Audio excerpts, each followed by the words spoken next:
Well, we're live. Hello! Hello! La la la. Are we keeping you from something? You No, seem to be interested in something else over there. I'm not. I don't know why this still pops up. I was trying to share the Hi, it is Thursday afternoon, Generational Change. I'm Jen. I'm Peter. Oh, no, it needs to be there. That's Yeah, you like it right over my face. Yes. So that makes sense. So very well, we'll wait for more people to pop in. You know, we're so crooked. Guys, we're having some studio issues. Well, I'm telling you, it's not going to stay. He won't listen to me, people. He won't listen. I'm trying. He won't listen. He's not going to listen. He won't be happy until he screws the whole thing up, and then he's going to be angry. How's that? Well, it's a little better, like height-wise, but we're still kind of crooked. But just stop messing with it. And I feel like I don't with it the whole time. Not while we were live, and I don't particularly like the QR code over my face. So I don't know if it's just that this will not let me zoom out or in because we're on some sort of weird manual mode. So I don't know. Well, now you just adjusted the camera. Now the camera's worse in terms of its quality, pixelation. How did? Yeah, you didn't notice that? No. Yeah, that's it. Leave it. Okay. That's it. Okay. Just stop. Okay. We're having technical difficulties. So, what are we talking about? I don't know. What are you talking about? I don't know what I'm talking about. I don't ever know what I'm talking about. Did we get a response? No. No. So I did not get a response. So here's hoping for the best. Here's hoping for the best. Here's hoping that people show up when they say they're going to show up. Not everybody does that, unfortunately. I'm pretty good. Like, I don't think I've ever completely just spaced something, or you know, and I would never intentionally do it. But I don't. Why are there wasps in the garage office? I don't know, because it's a garage. Yeah. Because if the lizards can get, have you not noticed? But see, that's the thing, is that also helps feed the lizards, because we have lizards. Sam Bankman-Fried has been sentenced to 25 years in prison. And the biggest reason why he's going to prison for 25 years is because he stole from rich people. See, now if he was just taking money from average Joes and, you know, Marys, you know, wouldn't matter.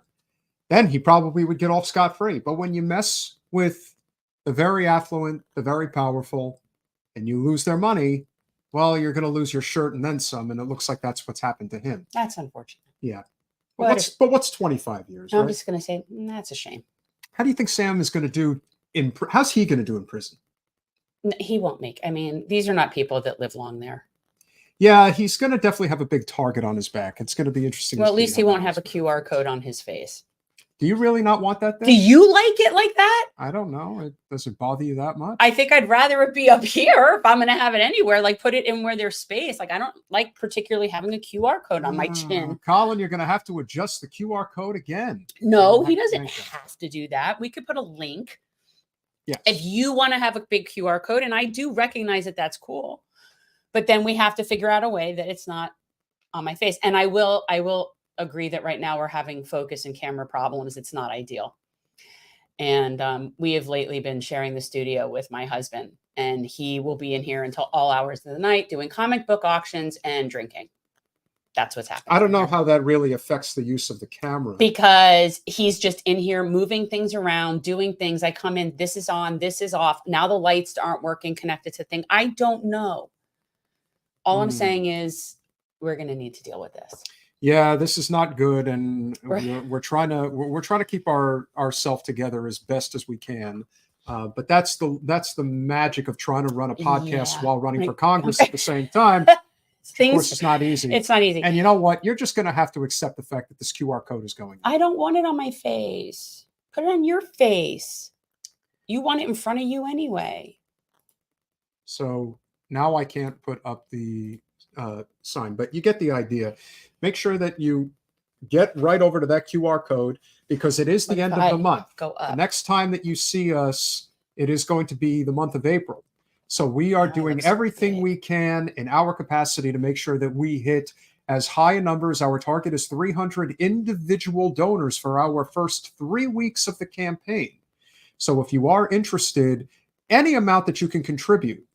I understand that there are those here who are not part of the United States. You could put it back now. I raised myself, but now I feel like so big next to you. Isn't that weird? No, it's okay. Our seat, and your seat is still higher than mine. We love Double K with all our hearts. I have freakishly long torso. It is just the way it is. And it's I have long unfortunate. legs. He has long legs and I have long torso, but that's it's so strange. For a long time, I thought I just had really short arms. Maybe you do. Well, I don't think so, because my arm, no, it's freakishly long torso. Maybe. I am very, very, as somebody who does Pilates and uses equipment that some of which cannot be modified for certain body shapes, I am painfully aware of all the strange things that are me, and I definitely am long torso. Yeah, this is so funny. So he's literally higher than me, and I feel I'm taller than him. So, well, I haven't sat up. And now I'm really sitting up. Okay, well, now that's better. You should If he do that gets up, anyway. We'll all get up. We should. It'll all be stand anarchy. up. So assuming that we're having some issues. So assuming that Sarah does Her join name us. Her name is Saira. Saira. If Saira joins us in a few minutes. I hope so, but one of we happen to have met with some seniors in our district yesterday. We met with the seniors. And the level of depravity that goes into running these HOA boards. You know, when you think about the insurance crisis, the housing crisis that we're dealing with down here, listen, for those of you who may or may not know, Century Village is the biggest, or at least was the biggest retirement community in South Florida for many, many years. It may still be. There's almost 30,000 people that live in this one community. And there's another Century Village too. That's true. That's I want to say it's by Boca Raton.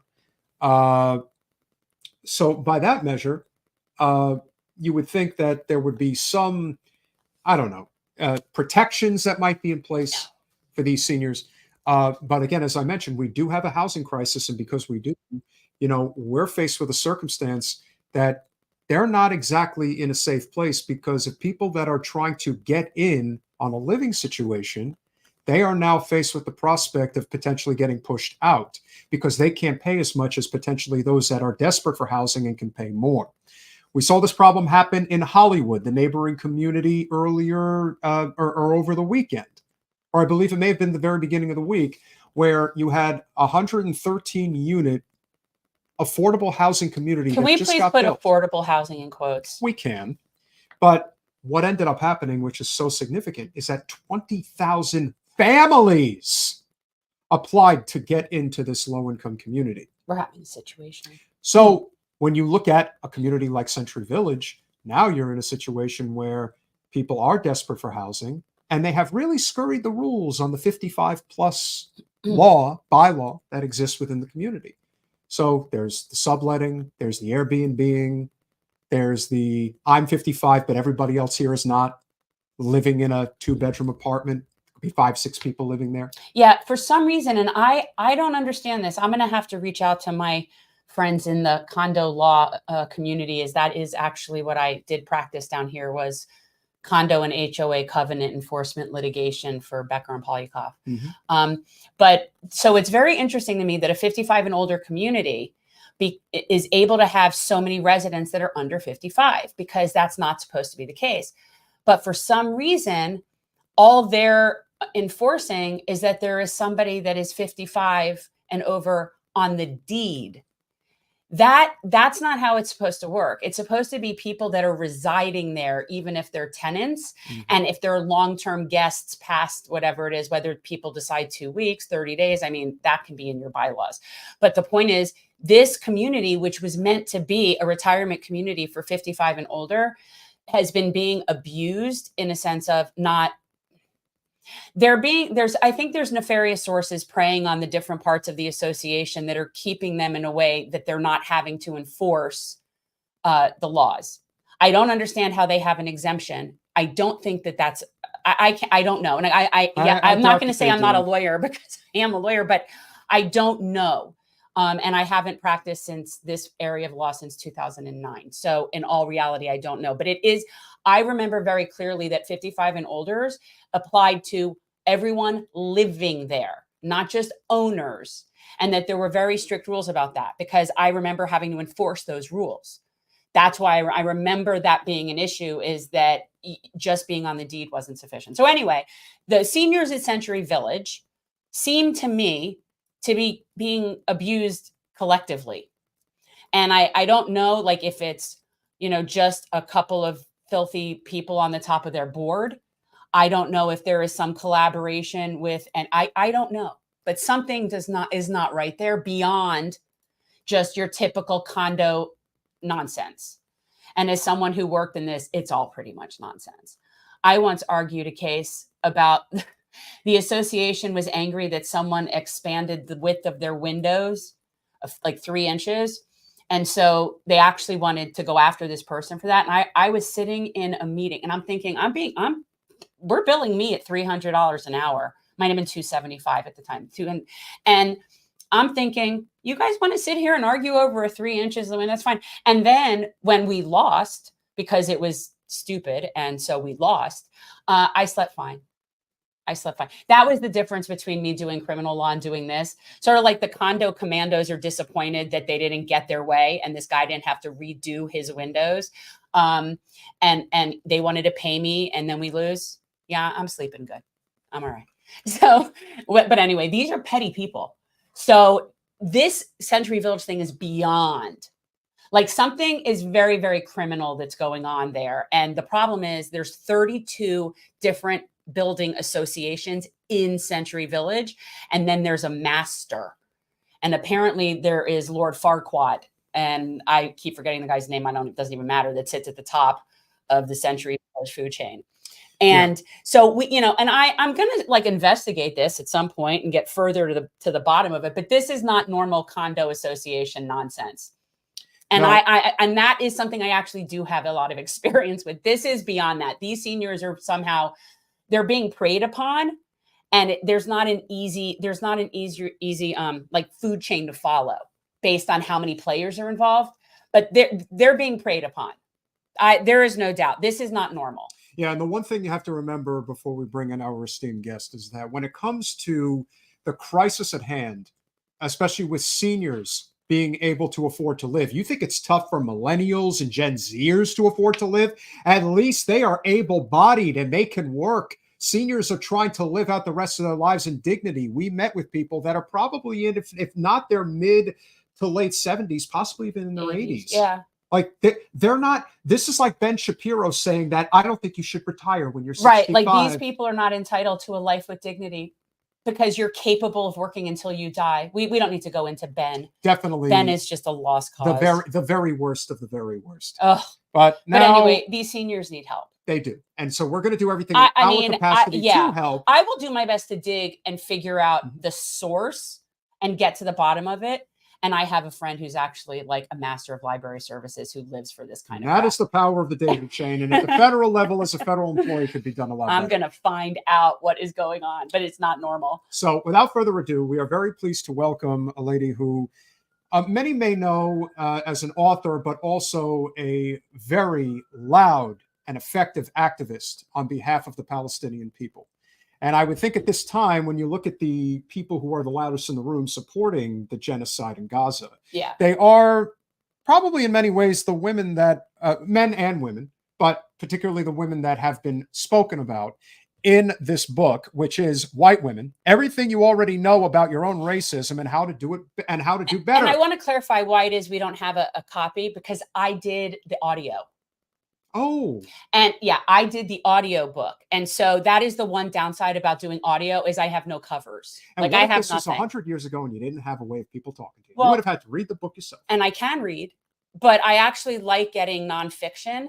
I like being lectured. I don't know. I just like it. I just like it. I'm an audio learner. What can I Saira say? Rao, welcome to Generational Change. Thank you. And lucky for you, Ah, there it is. there it is. There it is.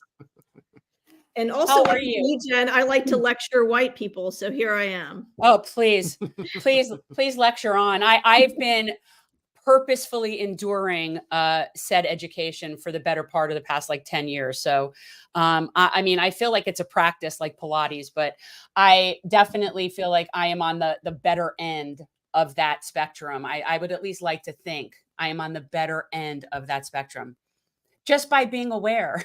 Yeah. Totally. So I had listened. I say read, but everyone knows I cheat. I had read your book. It was a while ago. It was like it might have been within the first like few months. I mean, it was a while ago, and I remember. And I messaged him, and I'm like, "Oh, I'd really like to talk to these women," and I don't know what happened, and so on and so forth. And then apparently, the Gaza situation is as horrifying as it is. I feel it's also very unifying in a lot of ways, and that I have been making really strong, good connections in organizing because of that, whereas maybe it wouldn't have happened. And I feel like that's where now you and I are connecting on this issue. And it's nice to see you on this issue, because I feel like as somebody that is on that particular issue for a really long time, it's nice when there's other people that understand. Yeah. And I would say the pro-Palestinian movement, which is really incredible, is probably the most inclusive, intersectional, cross-racial, intergenerational movement I've ever been a part of. And in my opinion, there's nothing else. I mean, it encompasses everything. It is racial justice. It is queer justice. It is disability justice. So it's everything, right? If we don't end this genocide going on 6 months, where we're seeing pictures like this whole, if we see it, maybe we'll do something about it. People are like, oh, there's a starving child. There's a starving baby that we paid for to starve. And I'm going to go to my Pilates class, or I'm going to go to happy hour. And the lack of care in this country is so vile. It's so much worse. Like, this came out in November of 2022.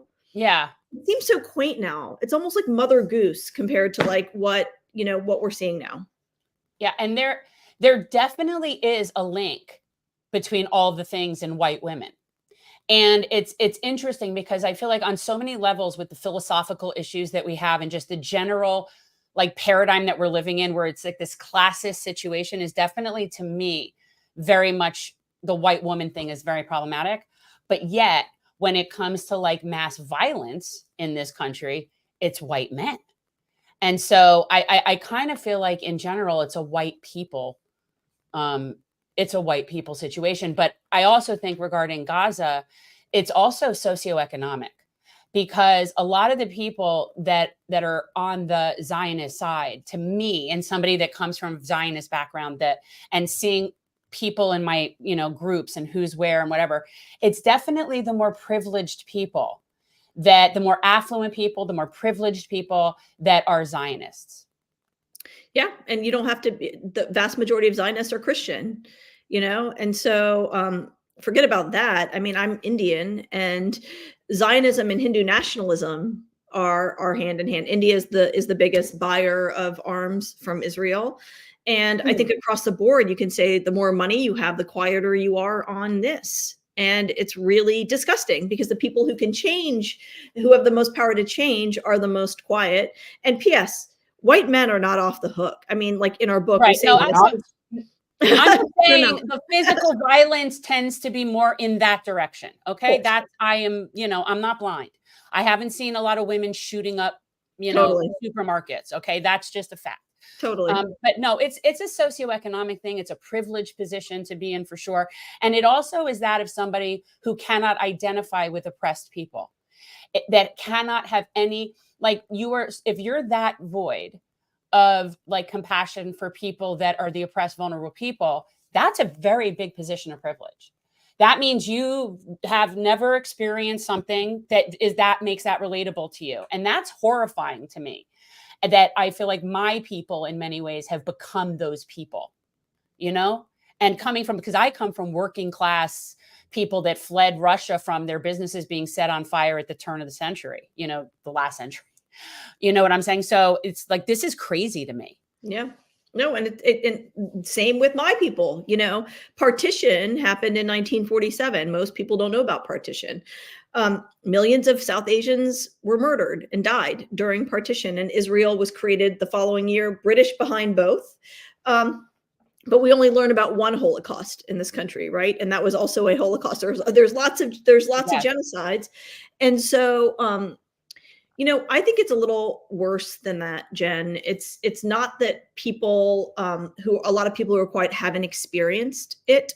I think the closer you cozy up to white power, the quieter you get. So plenty of quiet Indians in this country are like, you know what, we went through that, and I'm good. I'm gonna stay silent. I met a dude who's Lebanese American yesterday, and he, came here to escape death and destruction in Lebanon. And I was like, are you on social media? And he was like, I don't say anything out loud. I just do my job. And so in the end, to me, the most privileged person in the world, the most powerful person in the world is a white American right now. Like there's nobody more powerful and privileged. And if you are a white American in this country, I don't care if you're Christian, Jewish, Muslim, Hindu, Buddhist, white American in this country, and you're quiet, F you. I don't know if you're allowed to curse on this show, but by all means. I've been demonetized for worse things. I had a telethon situation, a live stream for Julian Assange. So we've been deplatformed a few times here. I get the sense that this is going to be a point of no return, though, for a lot of people, at least in terms of where Israel stands. There is no coming back from this. No. There is a legitimate genocide that's being perpetrated right now. Kudos to Joe Rogan. He said it on his show yesterday. 10+ million people are now going to hear it. You cannot cause mass famine and perpetual death on hundreds of thousands of people and think that you're just going to be able to skate and nothing's going to happen to you. I mean, I'm looking at Netanyahu as becoming, Mussolini, basically. If only he were the only problem. Like if only that would solve the problem. That's not the problem. Now, how do you see it unfolding? Because obviously it's going to get worse before it gets better. But do you feel that we will cross a point where the tide will turn in the right direction? Will there be enough momentum in this country in particular where people will eventually say, yeah, no, we've had enough of this? So many things that you just said that I want to touch on. Number one, we're living in the upside down when all three of us can agree. Kudos to Joe Rogan. Right? Oh, yes.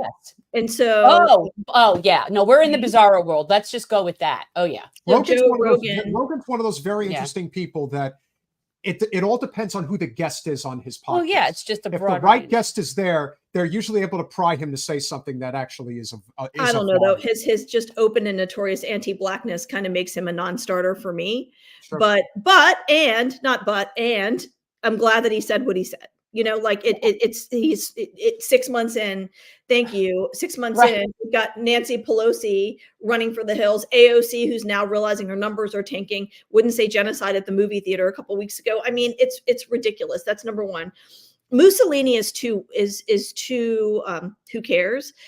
I agree with you, Jen, in terms of if Netanyahu was the only problem. So the way that this works, and we talk about this in our book and in our movie Deconstructing Karen. If you have not seen Deconstructing Karen, watch Deconstructing Karen. Where is that? It's everywhere. It's on iTunes. It's on Oh, Amazon okay. Prime. It's on Tubi. It's all over the place. Okay.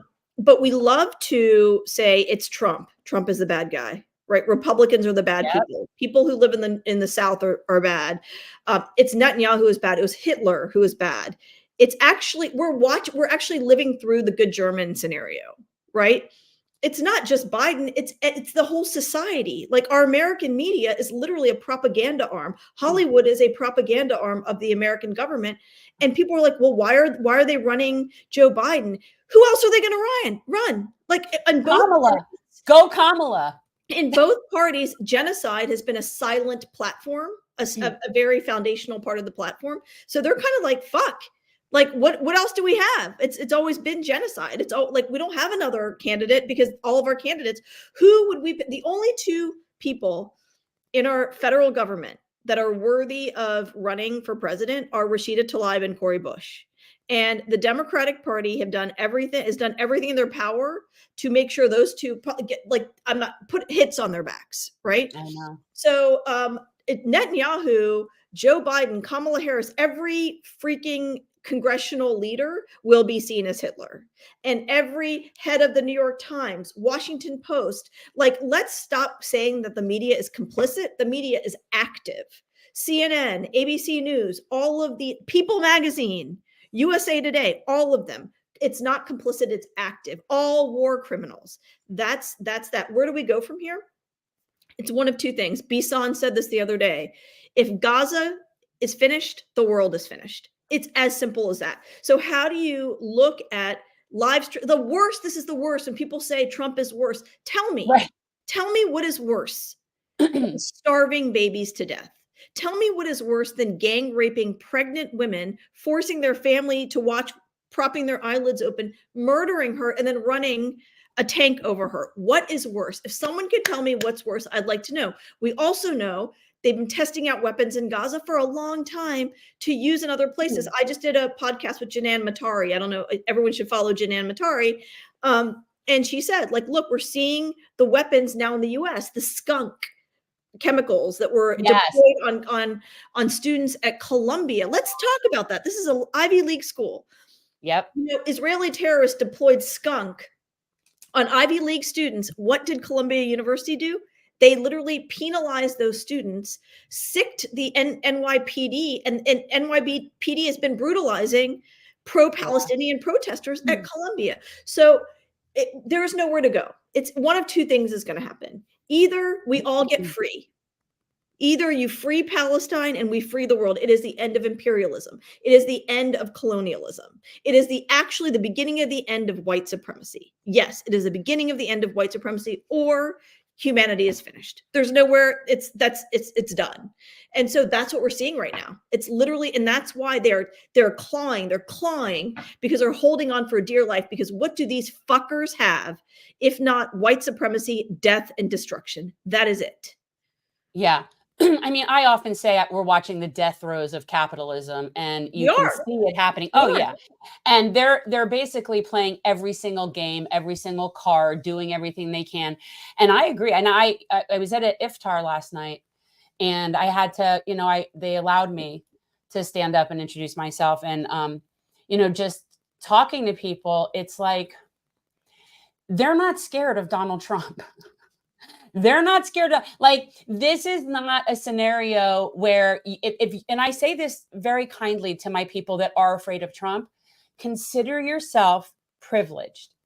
If that is your biggest concern, consider yourself privileged. That's it. And that's really what it comes down to for me, because, people that are truly suffering, it's what you just said. There's worse than genocide? We're going to have that discussion now. See, and this is where I just put up the hand. And I'm like, we are no longer just in the same universe. Okay. So I'm not having that discussion. It's completely over. And I don't care what Chuck Schumer says. I don't care if Joe Biden builds them an airport. There was maybe a couple-week grace period after October 7th, maybe a couple of week grace period for any of these people to have said or done the right thing. We are so far past that now that they're honestly, they are completely unredeemable to me. I agree. And we will know. I will know every single person. And what hurts me the most as a Jewish person, and this, I don't want to cry again about this, but I was doing, robo dialing the other day for dollars. And this woman who was a donor of mine in 20, I don't know her. It was like one of many people, right? And I told her what I'm doing. She's like, I hate to ask this, but are you Jewish? And I said, yes. And then she said, are you in Jewish Voice for Peace? And I said, yes. And she says, okay, then I can donate to you. But now that could have gone the other way. You see, like I'm holding my breath and it could have gone the other way. And that makes me so sad. Like that is just so, it's just horrible. We're at an all-time low as far as relations. And just what's interesting that you might find interesting is I have come into meeting a lot of very different people that I would have not otherwise met locally, specifically in the Muslim community. And I didn't have Muslim friends. I mean, I knew Muslim people, but I never had Muslim friends. And there is a very large contingent here of Indian Muslims that are very, very wealthy and very, very angry. And so it's like people are being activated in a way, and these are people that aren't normally even political. Angry that they're pro-Palestine?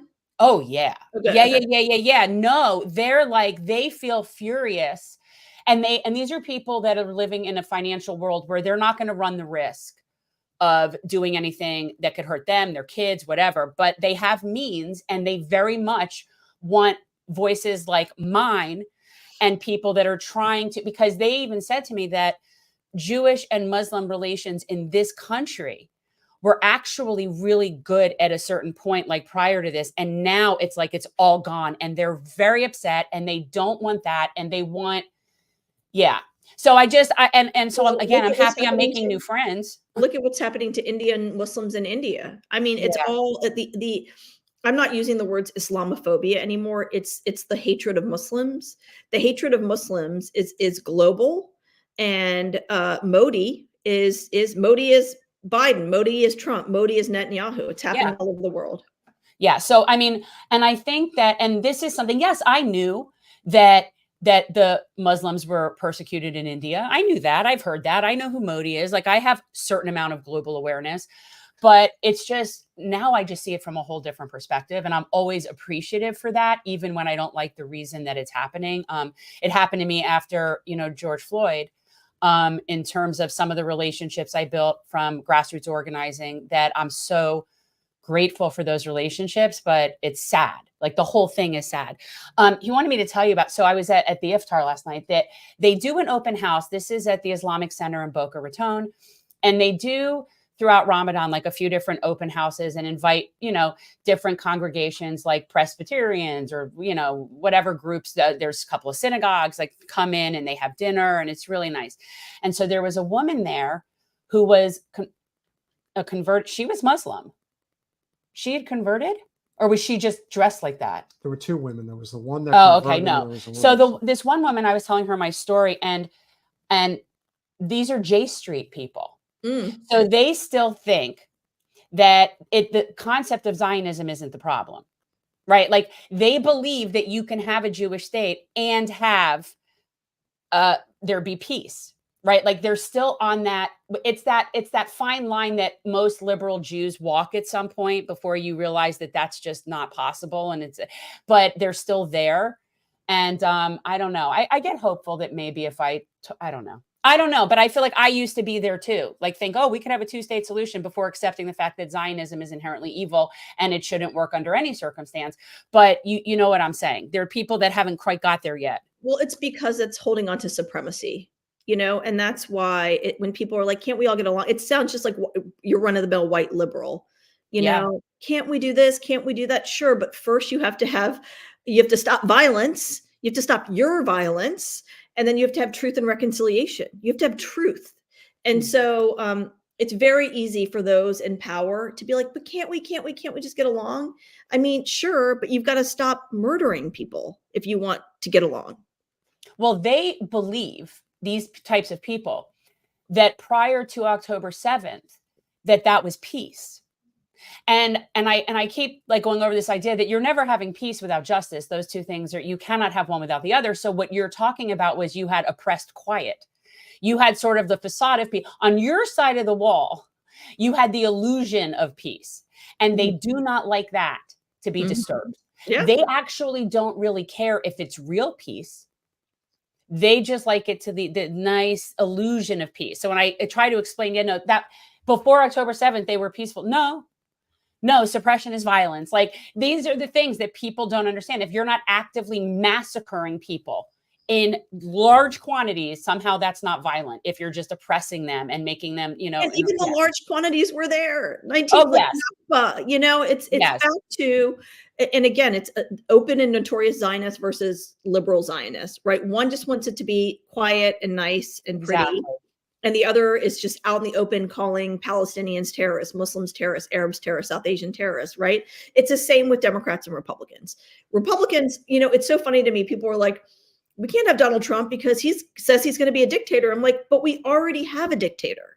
Right. Like, Joe Biden is a dictator. And so if anything, Donald Trump is just more honest, and like the Republicans, totally honest. I'm a very honest person. Yeah, we hate Black people, we hate Muslims, we hate women. So do the Democrats. But they're like, let's just. They just don't tell you.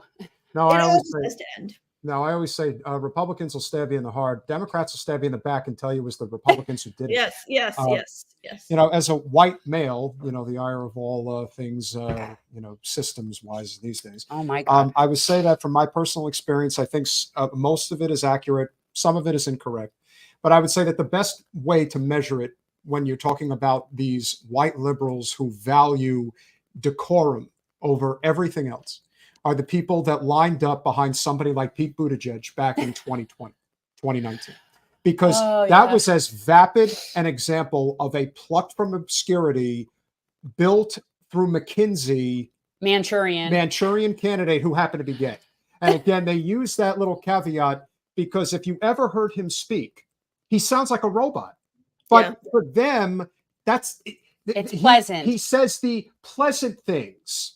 I want Medicare for all who wants it. I'm like, anyone who buys into that are people that already live extremely comfortable lives. Now, unfortunately, and this is the reality of the titanic political shift that occurred in 2015, 2016.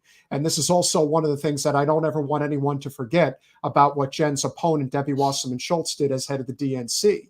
Bernie Sanders, with all of his flaws, was somebody who was going to change the working class narrative in this country had he become president in 2016. By him going through what he went through and what the party ultimately did on Debbie's behalf to ensure that Hillary got the nomination by hook or crook and Trump ends up winning, there was a substantial amount of working class people in this country that moved over to Trump, and they haven't left him since. And so now, if you ever have the stomach to tolerate any form of corporate media, specifically MSNBC, what you will notice is that all of the people led by the likes of Nicole Wallace, Bill Kristol, Jennifer Rubin, David Frum, and the like, these were all Bushies of the highest order. And now they are as firmly up Joe Biden's ass as you could possibly be. And everyone is just accepting of it. Perfectly normal. The Republicans are terrible. We're not so good either, but the Republicans are worse. We are getting to a point now where I think people are just looking at everything that's going on and saying, fuck it, I don't want this anymore. And once you have a vote of no confidence, you can't get it back. I don't see how he can possibly win Michigan. I think it's gone. Like, I think that ship sailed. Yeah. Well, this is going to be a deeply unpopular opinion with you, but I'm not voting for either of them. I'm not voting. I'm not. Don't think that's unpopular with me. I've made my thing fair. Oh, no. I support Dr. Cornel West because I like that message. And at the end of the day, depending on who is on my ballot, I will likely vote for Jill Stein just because I know the Greens will be on my ballot. That is not unpopular here. There is no universe where I'm voting for Joe Biden. Yeah. I don't know if you know this. I ran for Congress in 2018, and I was one of the Justice Democrats. I was in that same sort of class with AOC, Ilhan, et cetera. And something that really stunned me, which is why I no longer believe in electoral politics, period. So I don't think that having more AOCs and more Ilhan Omars is going to change anything because it's a sausage factory. And the thing that really struck me is that in those calls with the Justice Democrats, in order to get the endorsement, the one thing you had to swear is that you wouldn't vote for Nancy Pelosi to be speaker. And I lost and I was devastated. And it's the best thing that ever happened to me. I think that being in Congress is a complete waste of time for anyone who actually has a heart and a brain and has the two connected. But they all voted for Nancy Pelosi, like just like that. And I was like, I oh my know. God. And I would have done the same. Obviously, I would. Why do you think you would have done the same? I don't think you would have done the same. I would. I'll tell you. I can speak for myself, Jen. Yeah, you think you would have. To speak for me. No. I'm just saying. It's upsetting. I know myself, and I know the sausage factory. Just like white supremacy is a sausage factory. You get into the sausage factory, and you come out as sausage. And so it is no shade. I was having a conversation not long ago with Linda Sarsour. I don't know if you know Linda. Yeah. And we were talking about like running for office. And she was like, I would never do it because if there were like 200s of you and me, then we could do it with 200s, but 1, 2, 3, 4, 5, 6, you just get eaten up alive, you know? And so I appreciate those of you who still believe that there can be change from within. And I applaud you. I think it takes. Oh, I don't think that. Yeah. I don't think that. That's not what I think. Yeah. I think that if you don't bring the outside people inside, then we're getting nothing done. I actually don't think that electoral politics is that anything. I know that it's just kind of, it's a last resort that is failing in a lot of ways. So yeah, I mean, I don't believe that. Yeah. I'm just dealing with the head of a snake here that I think will free my state and therefore my local people and potentially create a better situation for people's lives down here. But as far as like creating policy and no. Yeah. But what about if you just use that platform for 2 years to just be as loud as you can and you don't care about being reelected? Yeah. Yeah. What if that? Because you show me one of them that doesn't care about being reelected. I want to know who that person is. They all said it.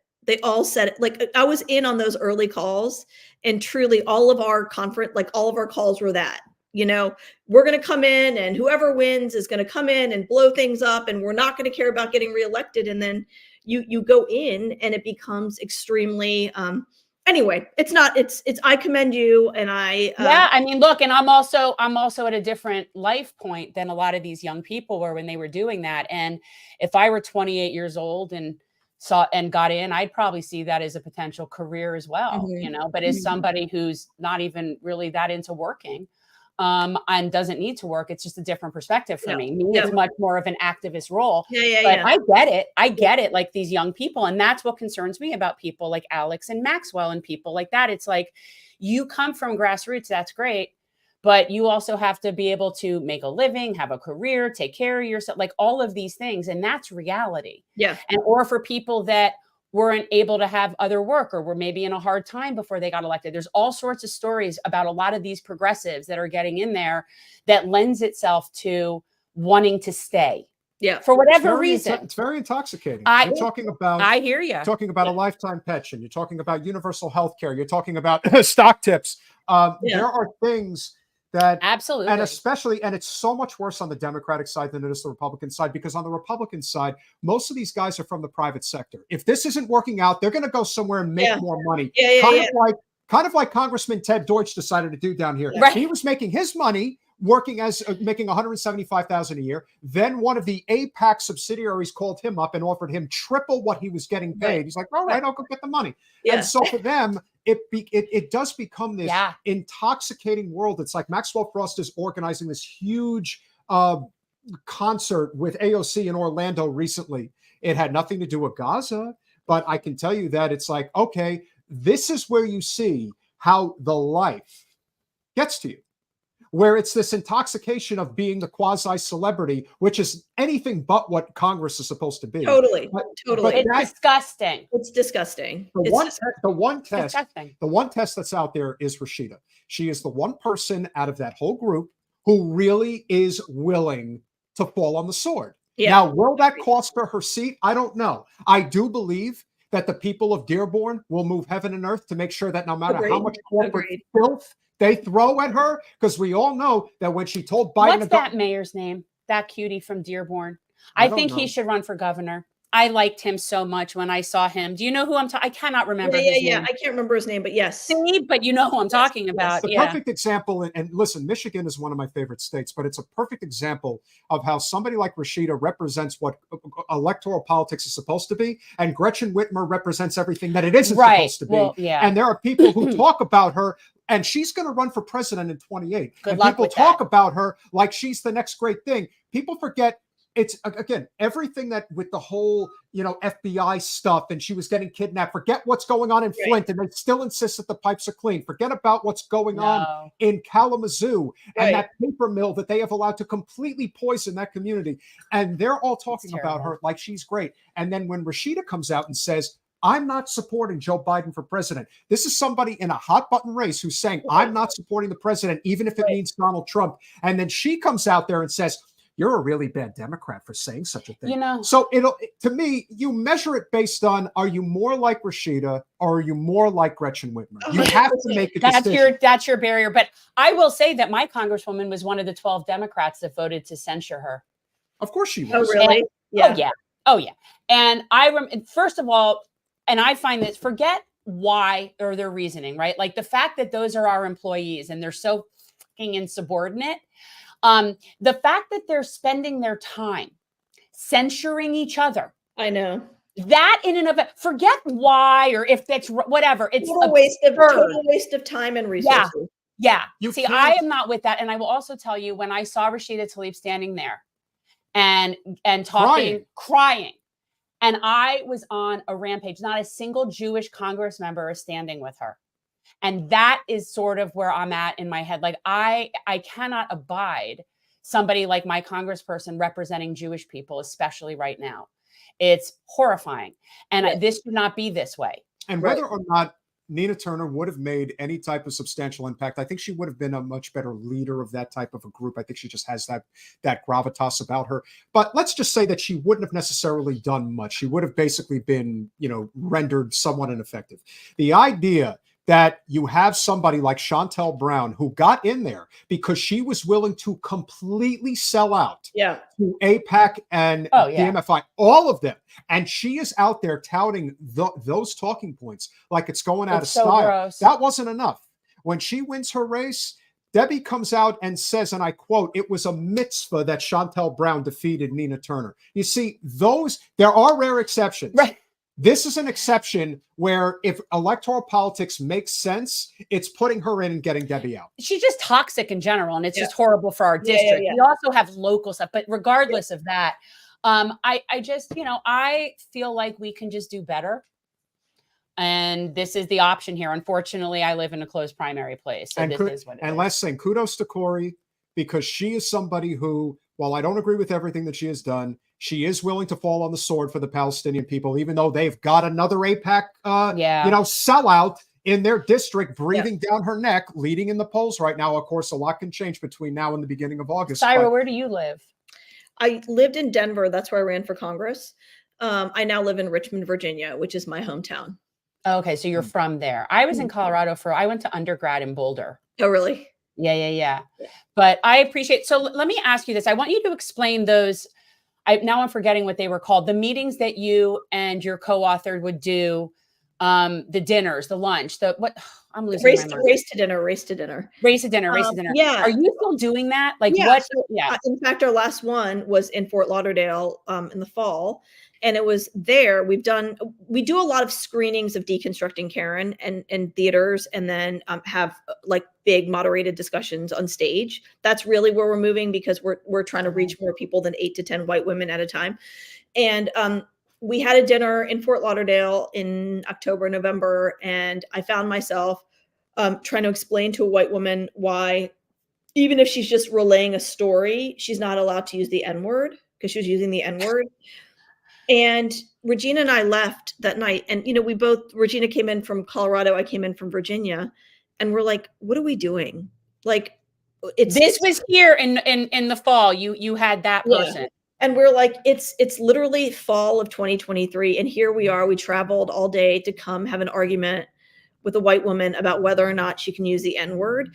And I so wish I knew you were here. Like, I wish I knew that. I would have loved to come. Well, we might come back for a screening, but we were just in Toronto. I'll be in Chicago. We'll be in Chicago. So we do a ton of movie screenings and talkbacks, and we do a lot of book talks.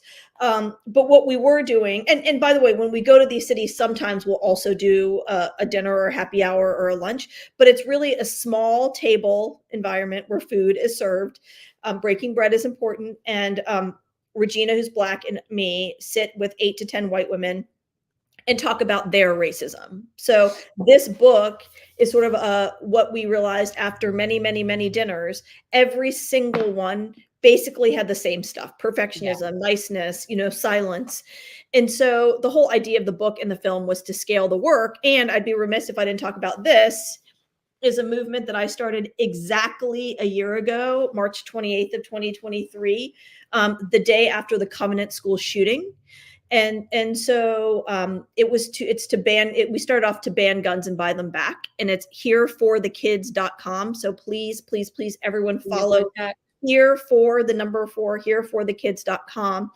And the idea was it was white women coming together, showing up to demand an end to guns in America, which are the #1 killer of kids in America, Black, brown, and white. Yeah. And our first action, a movie about our first actions coming out soon. It's called Up in Arms. Our first action was in Denver on June 5th of last year. And here's the thing: thousands and thousands of white women said they were going to show up. They RSVP'd to show up, and less than 1,000 showed up. And it was that morning. It was a couple miles away from one of the most gun-targeted schools in America, East High School in Denver, Colorado. Several kids were murdered last year. Several teachers were shot last year, and largely white student population. Those white moms didn't show up. So families that literally their kids were traumatized, these families are traumatized, and they didn't show up. And so, Jen, in that moment, I was like, you know what? If white folks are unwilling, it's not unable, they're able. If they're unwilling to show up for their own children, who will they show up for? Who are people? And that's why I've been disgusted by the silence on Palestine, but I'm not shocked, because if you're so out of touch with your own humanity that you're willing to let your kids, there's no other country in the world where guns are the #1 killer of kids. I mean, it's actually insane. It's not car accidents, it's not cancer, it's not drowning, it's guns. So if and we have the Second Amendment due to white supremacy and anti-Blackness, 1791, that's when Second Amendment was ratified. What was happening in 1791? Chattel slavery. So we've had the proliferation of guns. Every time white folks get spooked by Black and brown people, Barack Obama, George Floyd, COVID-19, 9/11 now. Yeah. And so if people are so detached from their humanity that they're not even caring of their own children, where do we go from here? So the question was, what's going to happen next? I think we have a bigger question on our hands than even Palestine. Palestine is the question: are we choosing humanity, which will mean that we can actually try to stave off climate catastrophe? Climate catastrophe is going to come for us all. Look at your waters off the coast of South Florida are like temperature, Yeah. So is that what we're choosing? Are we choosing humanity and plants and animals and equity and love and peace? Or are we choosing death, destruction, and genocide? So a few people could get super rich. And right now it doesn't look good. Right. It doesn't look like the right choices being made. I definitely. That's why I have a camper. Yeah. I have a camper, and I'm going somewhere. Honestly, this is, and I say it all the time, this is not the world I want to live in. No, I do support the Second Amendment, but I also support a gun buyback program. And I do think that should be on the table. I think that there are ways to deal with this problem. But one of our friends, Brian of the show, he made a good point, which is, if we're not going to focus on the societal downturn that has been a long time coming, and that is often what gets people to pick up weapons in the first place. And if you feel that your opportunities are zero, then don't be surprised if you look around and people are just saying, the hell with it. Let's just all burn it down. And I don't care how many people have to come with me. We have no health care. We don't have a living wage. Our water is poisoned. We have endless war. The planet's on fire. And we have a social media / corporate media ecosystem that forces us to hate each other while not pointing the finger in the right direction. It is too obvious what is going on in Gaza right now that I think some people are finally going to start to get it. We were on the right side when it came to the issue with what's going on in Ukraine, even though there's a lot of people who still think we're wrong, and that's okay, because eventually everything just comes to the surface. We live in a system that is predicated on corporate special interests, nothing more. The only reason why wars exist is because somebody decided that they want to control all of the cobalt mining in the Congo, and we want it. Just like we want to deal with all of the chip manufacturing that is coming out of Taiwan, and we don't want China involved with that. And we sure as hell want to control all of the oil that is in the Middle East, as well as in Siberia, which is why we put the sanctions on Russia the way that we do. Everything is so transparently easy to see if you're willing to see it without a rose-tinted lens. Well, that's why that is the biggest problem. And willful ignorance is my biggest. I mean, that's the thing. It is willful at this point. Like when I was a kid, we didn't have access. Right? Like I couldn't just Google something and look that up and know, but that's why now it's all on purpose. That if you don't know, you don't know on purpose. And I'm going to show you a really great example, and we're going to cover this article right now because I am sure that this has let your blood boil, but maybe not, because you know what? You knew the truth all along, and we all knew the truth all along. Israeli soldiers' video undercuts medics' account of sexual assault, according to the New York Times. So here is your red herring. You have to stop yelling. Here is the red herring. Here is the example of why they said we have to go in and massacre these people. They're raping and pillaging our women and children. We must go in and do this. Oh, guess what? It didn't happen. But I could tell you who is doing it. The Israeli soldiers are doing it to the Palestinian women and children. Now, that's also been going on for years, though. Yep. Like that's a thing that's been going. I mean, yeah, ever since they've been arresting them. And they haven't even, the New York Times, as of now, has not retracted the story. No. Why would they? They're the biggest supporter of war out of any major newspaper. Yeah. And Joe Biden repeated it. Why would you take that shit down twice? Right. Oh, man. Ugh. Right. Gross. But it's Trump's, but Trump is the reason why. The problem. And I said, if you think that Donald Trump is a bigger problem in society than somebody like Bill Gates, than somebody like Jeff Bezos, than somebody like Mark Zuckerberg, go to sleep. Yeah. You're Bill Gates is the scariest. Yeah. Bill Gates is the scariest. I don't see Donald Trump. And every time we talk whatever about real him, I want to money get Vandana Shiva on to talk about Bill Gates. And whatever amount of money Trump has, he doesn't have a fraction of the money that Bill Gates has. He wishes he did. That he can just go up and buy up hundreds of thousands of acres of fertile land. This is a big problem. And again, and I'd love to talk with her about it. I think she's in the UK. We could do, I mean, I don't know.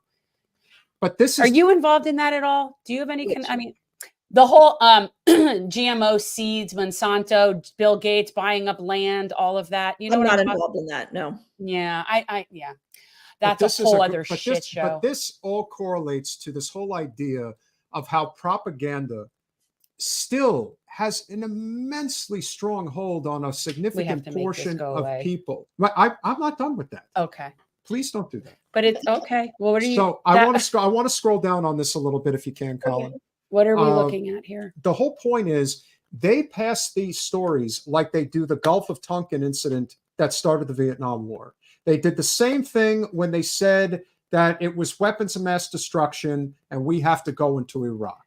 It's the same thing when you know that they were Osama bin Laden was planning an attack, and yet somehow they managed to ignore it. It's everything. It's all of these things. It's like Gaddafi trying to bring real democracy to Libya, and we certainly can't have that.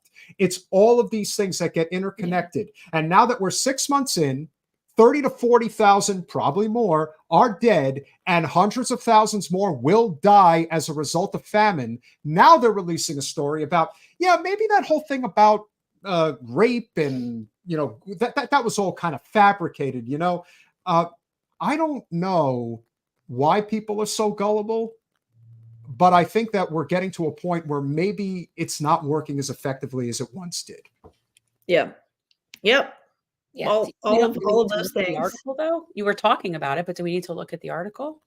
Well, I just thought it was of somewhat relevance here. I will pull it away. It's not. I mean, we know that they lied, and we know that we all know that. Like we all know that, and I know personally that everything that Israel accuses Hamas of doing is what they've always done. Every accusation is a confession. I was somebody that I consider myself used as a tool of ethnic cleansing and used as a human shield when I was in high school and went to a program there called Alexander Muss High School in Israel, which when I was growing up, everyone here did that. It's like JNF brainwashing, 101.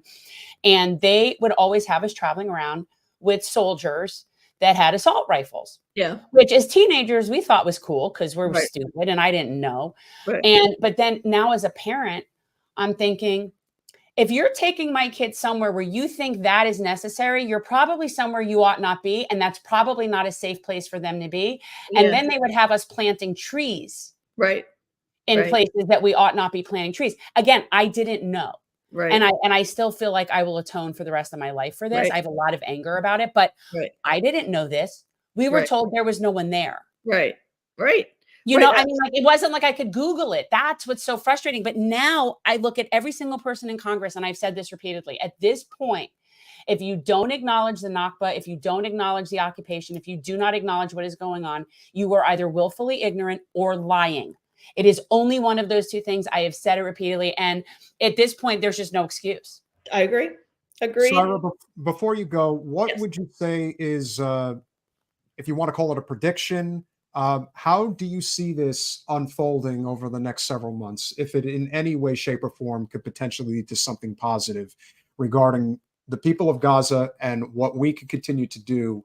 Obviously, Jen will use her platform, especially as a congressional candidate and potentially, knock on wood, as a congressional representative to draw as much attention to this as humanly possible and potentially turn the tide, even though one person can't do it. No, but I am a loud bitch.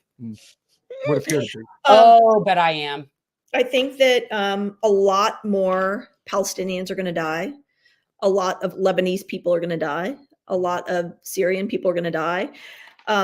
Continuing Sudan, Congo, Tigray, India. I was going to say, let's add Iraqi in there. Yeah, and at some point, you're going to throw in Iran and the Turks because you're starting to piss them off too. All of it. But if we just care about America because of American exceptionalism, America is going to devolve.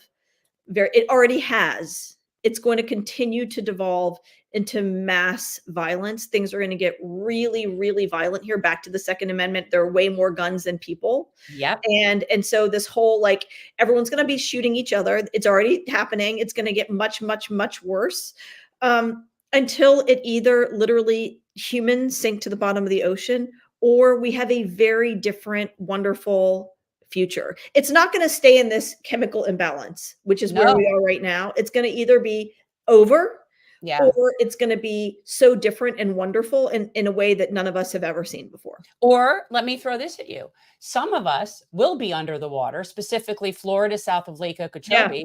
And some of us can still be having a nice world in a degrowth, sustainable, regenerative environment in other parts that are not underwater. Like that's, so I sort of envision both things being true. Yep.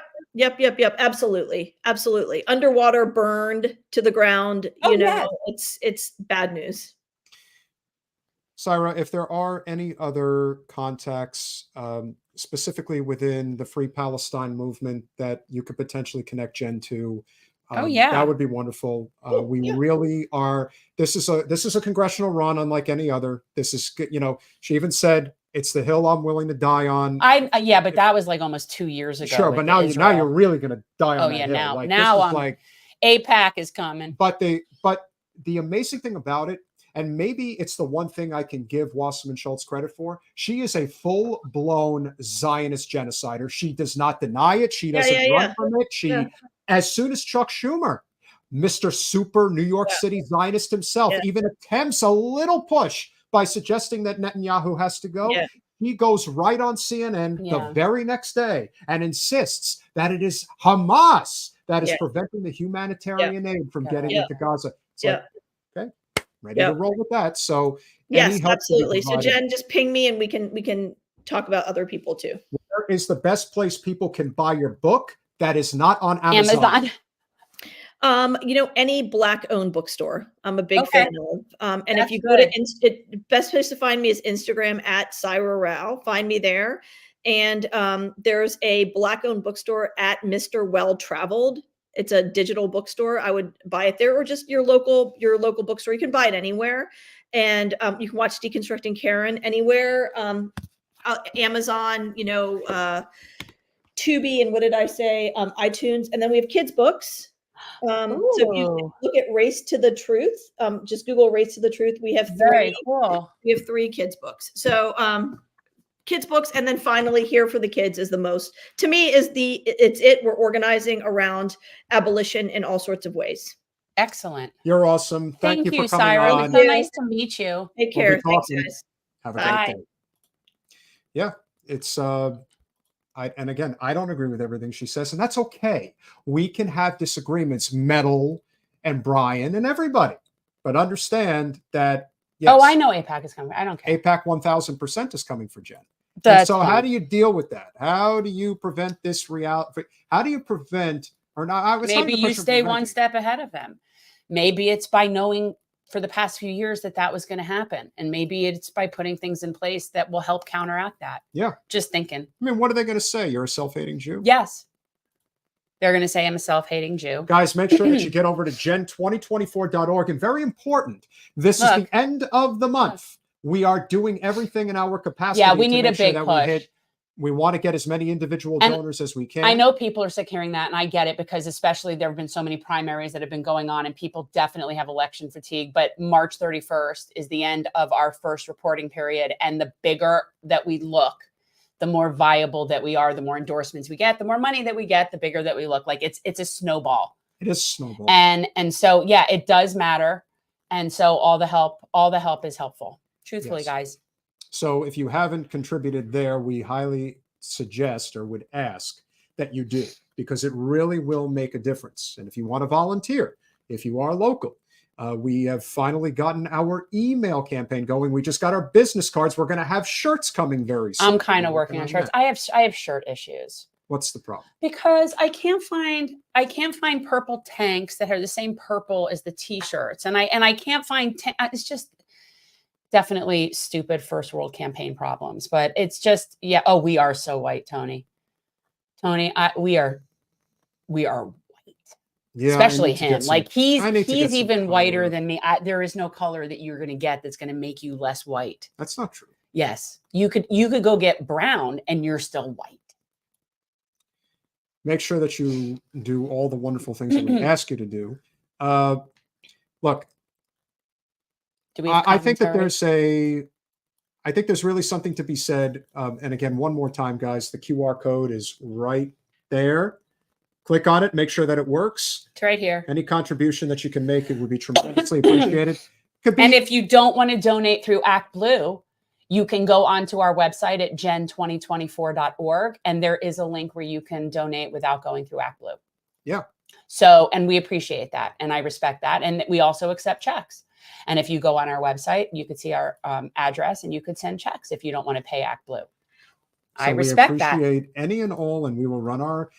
But again, as we have pointed out, and here are our patrons, and we really appreciate you all. Remember, if you are not a citizen of the United States, but would like to contribute in an ancillary way to our efforts, for example, helping us with our 2 employees, technically, of Generational Change. Yeah, but if you guys join, if you want to support Generational Change, you can do so at our Patreon. So make sure that you get on there. That helps as well, especially for those like our friends outside the United States. Yeah. Travers, Andrew, we got plenty. They may not be on the live stream right now, but we know that there are a lot of people. No, you're out there. So go to patreon.com/generational change. For as little as $5 a month, you can help transform politics into service, which is why we are still offering the Lulu. I do have Lulu stickers, although I will say that our overseas friends are kind enough to opt out of receiving things by mail, probably because they know that it's a pain. Well, does it make sense for us to do a Lulu Gen 2024 sticker? I don't know. I don't know. Yes. Right now, we're just, yeah. So any and all help that you can provide is tremendously appreciated. And we know that if you guys can help, you will. So let's make sure that we give our best effort in order to do so. We'll also be making some additional posts on social media to let everybody know that this is what's going on. And one more time, the QR code is right there. That does make a difference. So you would have to be living under a rock not to have seen what happened the other day. Are we talking about Baltimore Bridge? So Colin, there's an article that I sent to you that was from the Daily Mail regarding why this bridge collapse happened the way that it did, despite every Tom, Dick, and Harry who wanted to chastise us on social media, because we suggested that perhaps if this had been constructed differently in the Baltimore, the Francis Scott Key Bridge is notoriously outdated. That is something that has been talked about for quite some time. Jen is, I think, likely going to go on with Max Alvarez on The Real News. This is something that will be talked about. Just this whole... I didn't even know that. I love Max. Yeah, he's been running between East Palestine, and of course, Max lives very close to where the bridge collapsed. Yeah, and he is in Baltimore. So by that measure, these types of topics, especially when it comes to infrastructure, is something that you guys know we have been talking about for quite some time.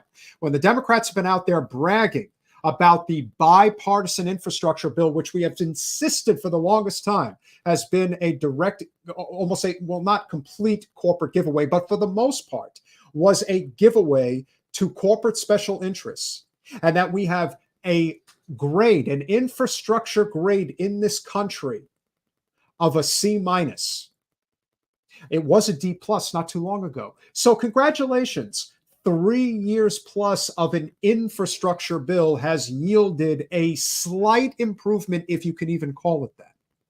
The idea that there are countries around the world who have A to A plus infrastructure grades, including developed countries, and we don't have it, that's because we have a broken economic and political system. And that is what needs to change. And I think we can all agree that we would be much better suited if we had something like that. That, to me, without question. And accidents still happen. Now, from what I'm gathering about this particular thing, the ship lost power. And so the captain or whoever the person on board the ship, I don't know, had called and radioed and did everything that they could to sort of say this is happening. So I don't think this is like, I don't think there's a villain here. Yeah, but there's many failures. Oh yeah, but I just like, this is definitely something that, like, because at first I'm thinking, was the guy drunk? Was he, you know, whatever? And it was in the middle of the night as well. Well, which is always like more fortunate. Which is always a lot more people. Oh, there were always. Yeah. It's This is a very high traffic bridge, and this is setting. This is again, and we'll discuss it in the article in a minute. But you're going to just see real quick. This is what happened the other night.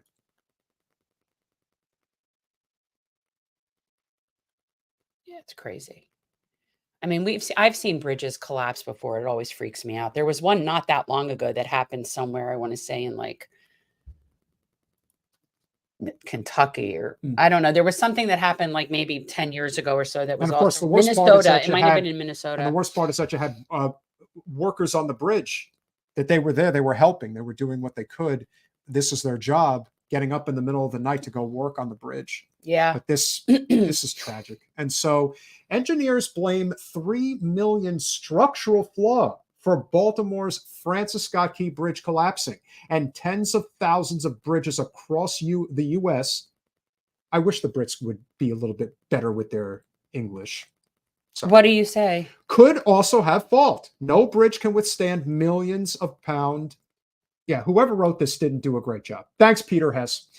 No bridge can withstand millions of pounds of inertia force, which is what really is what he might not have written the headline. From a strike, engineers say. But there are structures that can protect a bridge from being struck by a ship.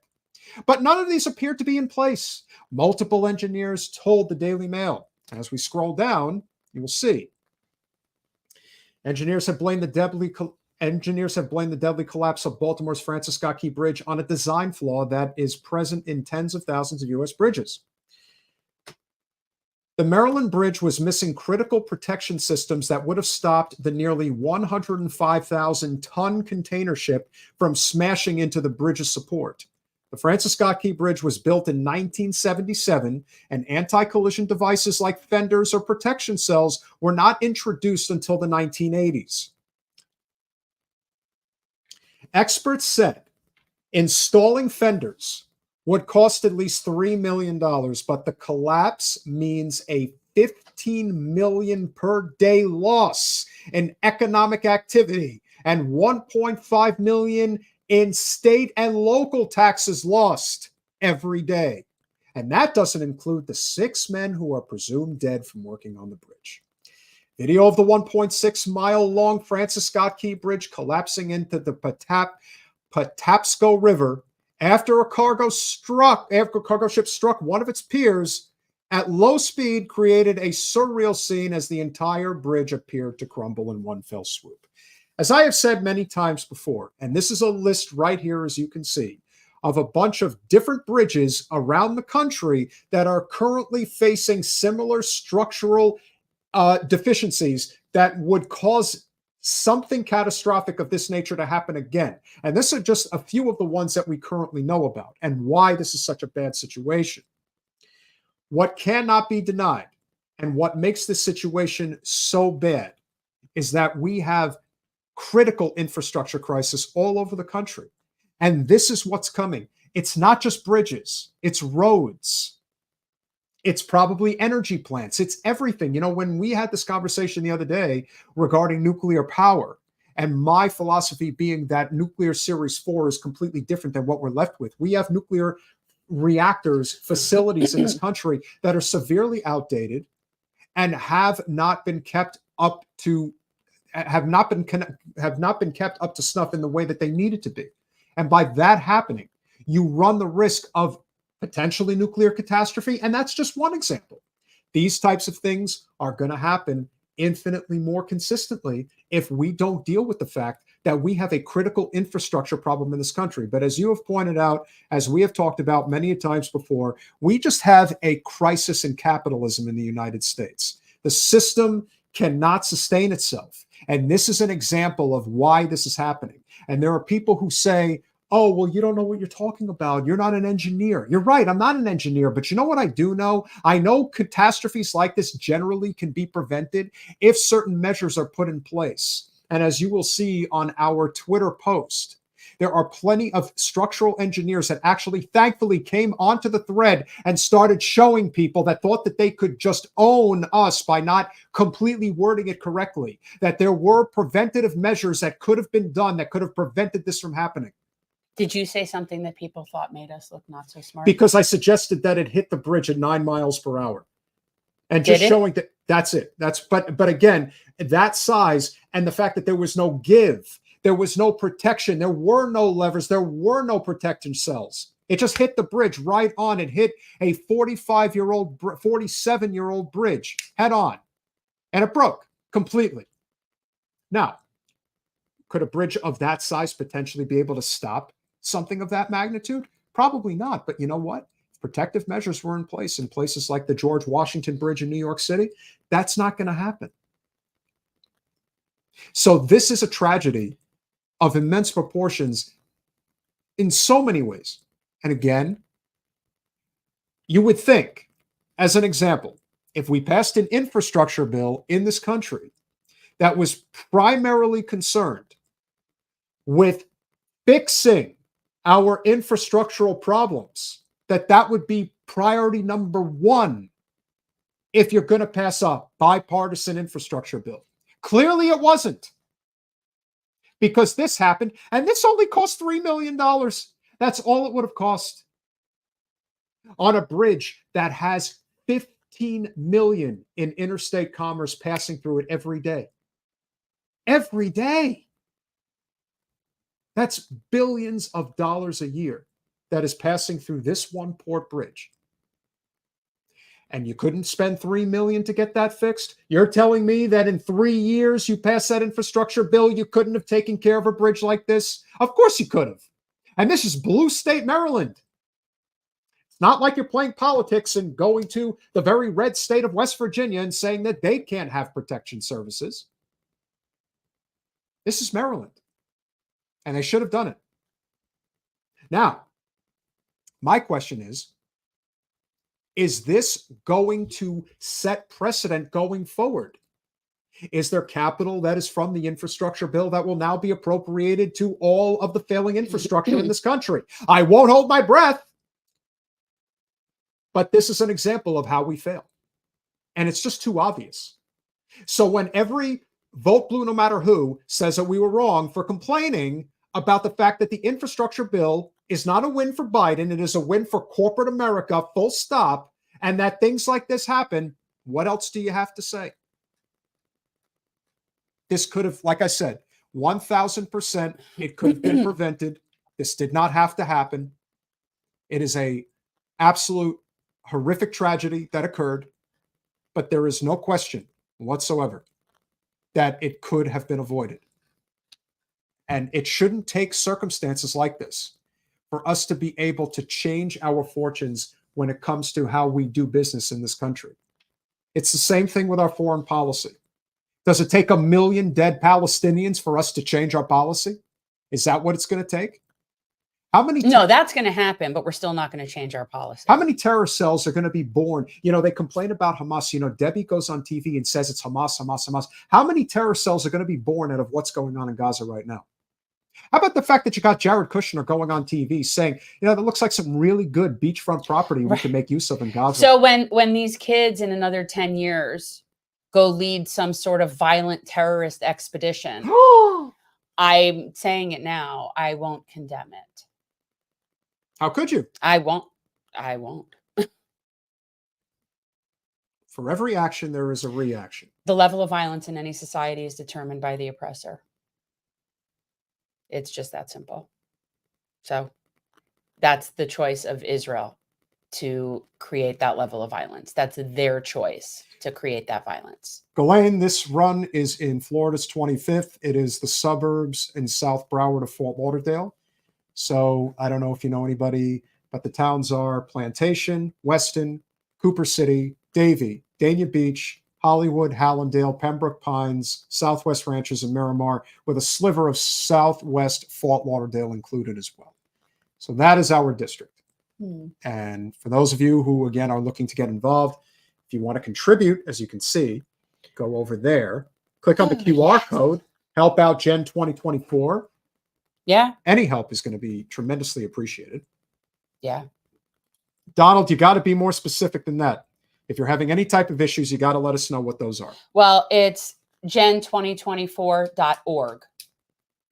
Yes. So I don't know. I don't know if people automatically put .com, but it's .org. gen2024.org. Well, just click the QR code. Well, that just goes directly to Act Blue, and not everybody wants to donate through Act Blue. That's true. There's gen2024.org. Make sure that that works. If there's any issue with the QR code, let us know. That's also important. For those of you who would like to know, next Monday coming up, we are going to have a wonderful guest. She is coming on from the comedy world, and she is a Palestinian comedian who is really, really good. Athir Yakum. This will be fun. And I've actually heard her stand up. She's pretty good. So that will be our guest on. It's going to be interesting to see if anybody can find humor in the situation, though. Sure. Because I got to tell you, I mean, it's pretty bleak. Yes, I understand. There's very little humor to find in what's going on right now. That's what I mean. That will be at 9 p.m. on Monday. So make sure that you tune in at that time. And Jen is now, in exactly 1 hour, going to be a guest on Lee Camp's show. I believe that is live. I don't know. Is it? Does he do a live? I'm not sure. I think he does. All right. I mean, I know he emailed us the link. Yes.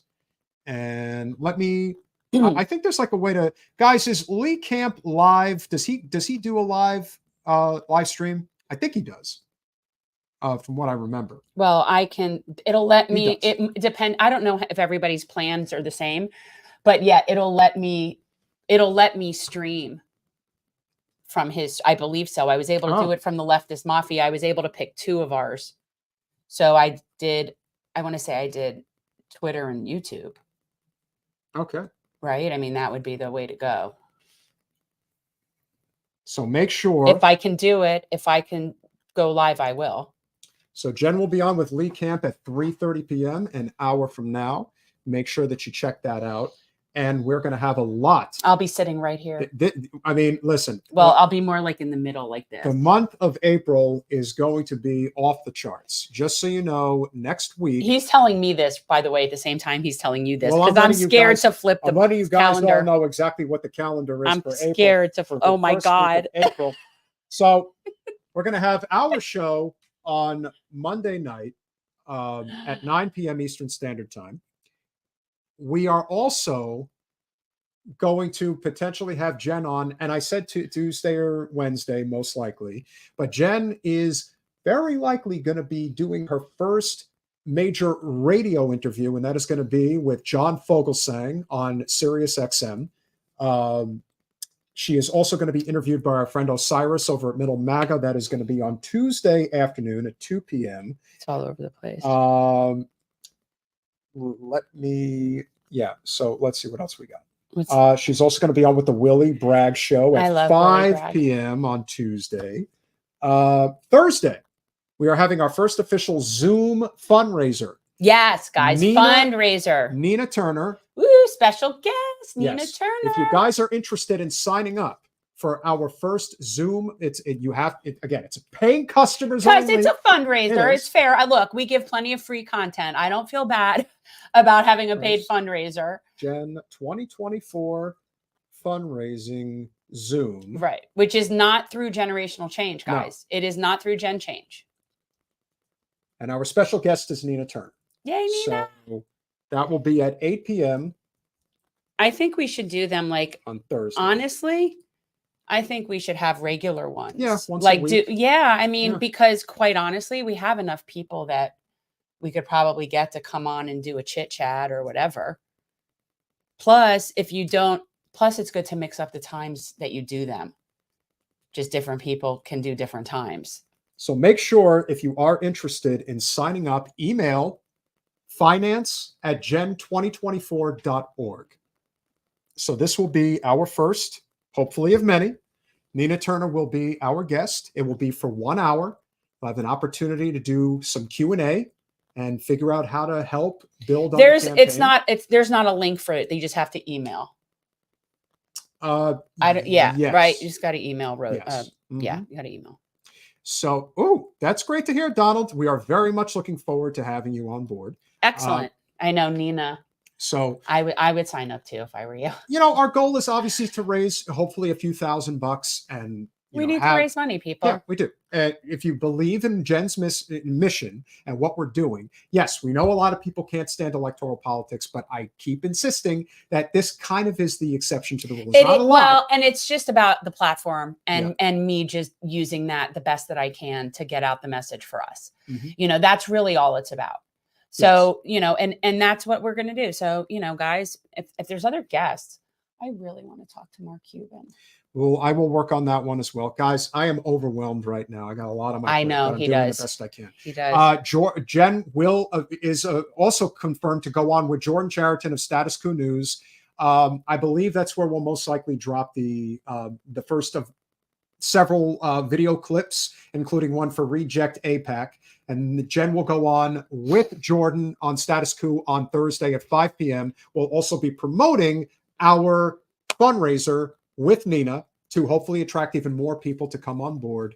And then we'll figure out what the Thursday night live stream is. Do we know what tickets cost to come to the Zoom fundraiser? Oh, I don't know. I was thinking. I don't say, because I have no idea. That's not, guys, it's so nice that I actually am not in charge of this. Thank you so much, Michael. Appreciate you. And for anybody out there, it's amazing because I am calling and I'm making lots of phone calls, and people are always so shocked that somebody's calling them that's the real person. Well, you got 1 hour to make calls now. So, I know. I have a little bit of call time I can get in before I have to go live. So for those of you who, and again, we'll conclude with this. We didn't really need to do a segment on it because obviously we've covered a lot today. RFK's decision to pick Nicole Shanahan as his VP, and Colin, if you happen to have just like a really quick clip of their of the announcement. So here's something that I found very interesting about the announcement. Apparently only 300 people showed up to this event. Now compare that to when I went to RFK's launch announcement when Dennis Kucinich was his campaign manager when they did it in Philadelphia. Now granted, Mr. Shmuley was there and he was the second to last. He's like one of those bankers at Gringotts. He's just so bad. Much like Debbie creates anti-Semitism, so does Rabbi Shmuley. And so that event, which I attended, had at least 4,000 people show up. At this stage of the game in your campaign, and you do this in Oakland, California, where it's relatively easy to get people to come to events in that particular vicinity, and you only get 300 people to show up. Good. Bobby, what are you doing? Well, he apparently his VP slot was up for the highest bidder. Apparently, Well, again, that's we have unfortunate that's how that's done. We have not spoken with Tyrell Ventura, or for that matter, Jesse Ventura. We are most likely going to have them on the podcast in April because they do have some new and important stuff that they want to promote, and they are always welcome to come on and do it. But it is going to be interesting to see just how far along in the process they got. Now, I have a theory as to why Jesse was not picked. I think the reason why Jesse was not picked is that he probably put certain conditions about what he is and is not going to say as RFK's VP, and whether RFK was willing to agree with those sentiments, or, as sad as this is to admit, his donors were not okay with it. That's why he didn't end up as the VP. No, I think it's because this woman paid for the spot. Apparently, her PAC is what bought the ad, the Super Bowl ad, which that obviously is not the only thing then, you know, so that is a very big donor. And if it was her PAC that did that, and now she's there, I would say she successfully purchased that seat, because there's nothing strategic about that. We even said during the Super Bowl that was a good ad, that was a memorable ad. It definitely stood out. So congratulations, you spent $4 million on a Super Bowl ad, and it got you the VP position. Although I don't know if actually, I think the Super Bowl ads are even more than that. No, it was like $7 million. Yeah, I thought it was like $7 million for 30 seconds. But the point is, and that's probably not the only thing that PAC did. Whatever. If you're picking somebody and it's not strategic, what are you doing? Like then what's the point? Because I got to tell you, picking that, I do not see what she strategically brings to his run. I don't see what voters is she bringing? What voter like?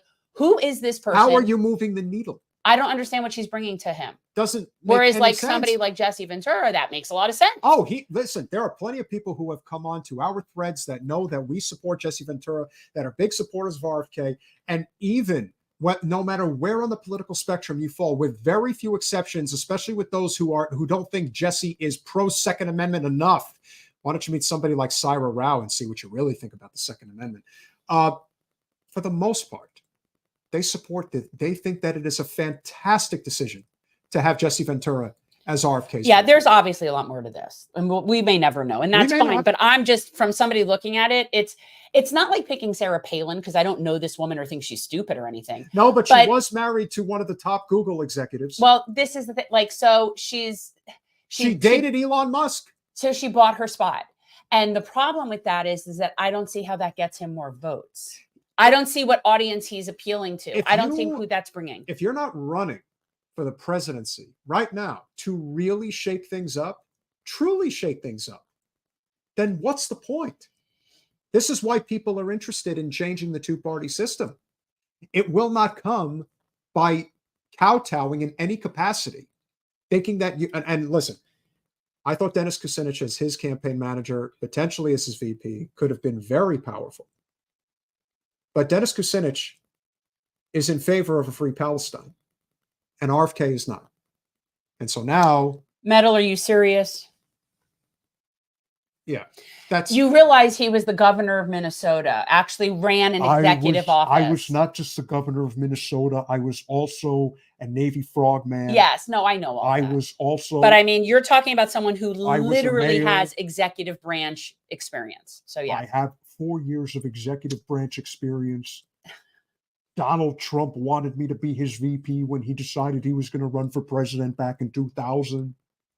And now I have been presented with this opportunity very late in life to be the VP of RFK, and why he didn't. You're very well right about that, though, that like there were certain conditions, certain things Jesse wouldn't be willing to do or say. He's not somebody that I think is dancing for anybody. So, hey, listen, it could have been something as simple as, them basically telling Jesse, look, we would love to have you as a VP, but you can't say free Palestine. You cannot make RFK look bad when it comes to Israel. And that we don't know what it was, but we do know that it's possible that could have been the reason. That's all. Okay, a lot of things are possible. A lot of things are possible. I'll tell you what. No, but he should. And a lot of times when I I'm would sitting do here, a- I feel like I shouldn't be. He Well, should be I'll tell you what. pontificating. I will do a stand-up fundraiser for Jen, and I will bring out everybody. Now, of course, I only have Trump. I've got Bernie. I've got Bill Clinton. I don't have an Arnold mask. I could probably use one. I could use a Mitch McConnell mask. I can use a Jesse Ventura mask. The problem Old white guys. is, I'm pretty good at I doing know, old but white guys. really a lot of these shows I think should be you pontificating. Like, because you go through whole articles that I didn't even know we were talking about and you're into them and I'm just kind of not. So maybe some more, you could do some pontificating. That is correct. I was a pretty good mayor of Burlington, Vermont, and I set a lot of precedent, and that was a good job. Do you remember me when I won? You know, remember the amazing thing about when Bernie won his mayoral seat in Burlington, Vermont, was the same. It was again November of 1980. He won that when Reagan won the presidency. The irony. So make sure that you smash that like button, share, subscribe, do all those things that we ask you to do. Make sure that you get over and click that QR code and contribute to Gen 2024 in any way that you can. Maybe you want to sign up and volunteer.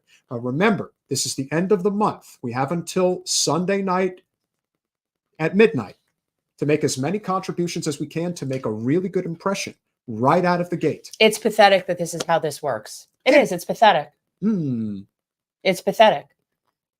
And it's unfortunately true. But we are, yes, Will Sasso does do a great Jesse Ventura. I will give you that. And all of you guys, Donald James, Travers, me, myself, and I is Brian. Joe Anthony, Ghislaine, you don't like my music. Metal. Me, myself, and Teresa. Brian Cancon, right? Yep, Michael Pan. All of you guys. All of your help is Sable. KK, double K coming in. Again, where there's one, there's another. That's the double part. That's the double K. It's the double K. Absolutely. Asmuth. But all of you guys, remember, as much as contributing here is nice, contributing at gen2024.org is even better because that's where we need the most help. We do. And it's a short campaign, guys. Like we're less than 5 months. Yep. August 20th. It'll be here before you know it. So it's short and sweet. So even people that, you know, if you're and even monthly donors, it's only 4 more months. Tony D, of course. Yes. And so just, you know, it's a short campaign. Yes. Purposefully. And hopefully, Andrew Golick, always happy to see you. It goes without saying, you are going to be on with Lee Camp in about 50 minutes. And I think that will be great. And hopefully he'll let you put the QR code up. We'll get even more support coming in. Again, I don't know if I can do the QR code. So smart, so stupid. I don't think you're stupid. Esme, very nice. I think you're new. Nice to see you. Esme. What did I say? Esme. Is that no Esme? I say Esme. Esme. Play on words. I have a friend named Emney. Evany. Isn't that like a game or something? No, EMNY is my friend. That's what they Esme. It's just So thank you again. You guys are doing an amazing job of supporting the channel. Make sure you like, subscribe, share, do all those things that we ask you to do. We will be live. I feel like I don't even know where I'm gonna be. Yeah. I don't know where Someone's just gonna have to remind you of what. Seriously, well, no, because the calendar at this point is just, it's crazy. One more time, get over there if you can. We appreciate you. And we will be crashing a very cool dinner on Friday that I can't talk about. I can't, but I'm just really excited. Yeah. Jen is going to eventually stick her foot in her mouth. I'm just saying that we're going to a very cool dinner. Let's hope for the best. We'll see you Monday. I would never say.